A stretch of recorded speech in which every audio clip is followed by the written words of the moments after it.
Hi everyone, this is Deb Tim, a Canadian girl, and welcome back to my channel. If you haven't subscribed, I encourage you to subscribe and ring that bell so you don't miss any videos because I got lots of good stuff coming up. So today we're going to look at my 125-gallon blood parrot aquarium, and of course with Elvis. You can see him there. So please stay tuned.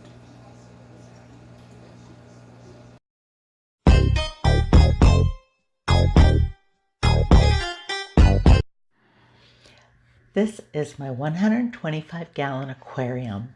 Now I haven't shared this community since I added the new tank mates, so it's time to let you all see how everyone is settling in.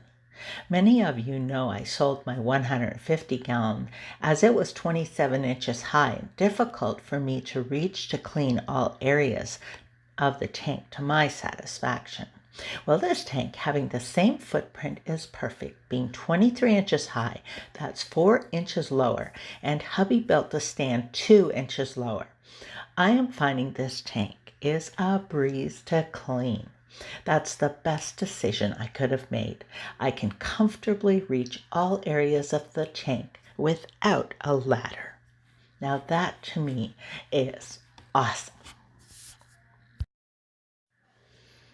First, I would like to go over the inhabitants of this tank. Here we have Elvis. Now he's headbutting with Eric, and they do this from time to time, but not often. Elvis is a very handsome electric blue Jack Dempsey. He came to be a member of this tank given to me by my neighbor. I am really thrilled with him, and I'll get such a kick out of his personality. He hasn't been in this tank 2 weeks yet, and he sure has made himself at home. Now Eric, the biggest blood parrot you see there, did push him around a little, at first establishing his position. And yes, they do headbutt from time to time, but I think they've come to an agreement. Elvis is actually quite gentle with the parrots, and they love to sleep with him in his PVC pipe. Unfortunately, I have already spoiled him, so he no longer wants his pellets. He much prefers red wigglers, fresh shrimp, and mealworms, although he has to be fast as the parrots love them too. Elvis has joined the parrots and pretty much moves along with them in their group. They don't shoal, but they're very social and always hang around together. There are 10 parrotfish in here with Elvis. They are stunning and healthy in a variety of sizes and genders. Because the males are sterile, I don't expect to have any breeding taking place in this tank. Now, as far as Elvis goes, I don't know if he would breed with a parrotfish, but that would be the only way breeding could take place in this aquarium. The parrots are such vibrant fish. Look at those colors. They truly are magnificent, and this aquarium is the focal point of my living room. Parrotfish are one of the most interactive and curious fish I've ever had. I have a chair set between the African cichlids 75-gallon and the parrots 125. When I sit there, in seconds, they're all at the glass looking at me. Now, I'm sure they're wanting food, but I don't always give them what they want. Then I have 2 cuckoo catfish. Now, you may see one flying by, but they generally don't come out until later in the evening. They have been in many of my tanks and keep adapting to wherever I move them. They are almost 5 years old now. They're cynodonous catfish and don't get bigger than 4 inches. They're really the comic relief of this tank when they're out and about. They stick together like glue. There's just 2 of them. They are so consumed with each other, they don't seem to interact with anyone else in the tank, although they both sleep with Elvis in his tube. And finally, there are 2 Cory cats. One is a bronze Cory and the other is a panda. Again, I've had them for a long time, moving them from tank to tank as it suits me. They are such resilient little guys. They're amazing, acclimating to all situations and communities without any issues. I have considered getting a couple more, but really there's no need, as these 2 are such little buddies and they seem to be quite happy, always sticking together. For filtration, I presently have an FX6 and an FX4 running on this tank.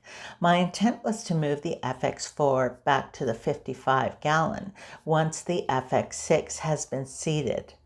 Most of you know I'm big on Uber filtration. Besides, big fish make big waste, and I feel good that they're in such a healthy, clean environment. I have a smaller canister on the 55 that is rated for 100 gallons.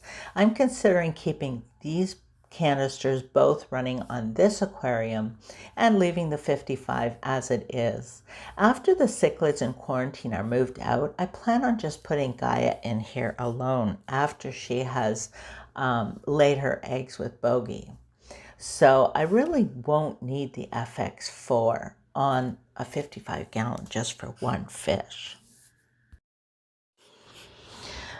And on this aquarium, I have a Fluval Aqua Sky light that has a remote and many settings, which I really like. I also have diffuser panels as my lids, and for the most part, I really like them in the summer because they keep the tanks cooler. But I am finding that Elvis is way too splashy, and every morning I have to come down and wipe the floor up. It seems he gets pretty excited in the mornings when he wakes up, and I'm telling you, my floor is soaked because he splashes so much. So in closing, looking at this aquarium, I think it is perfect. I feel the fish in here are just the right amount. They will grow, but there's plenty of room for that.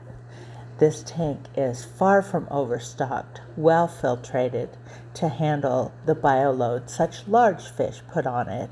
I do love the openness of the simple scape.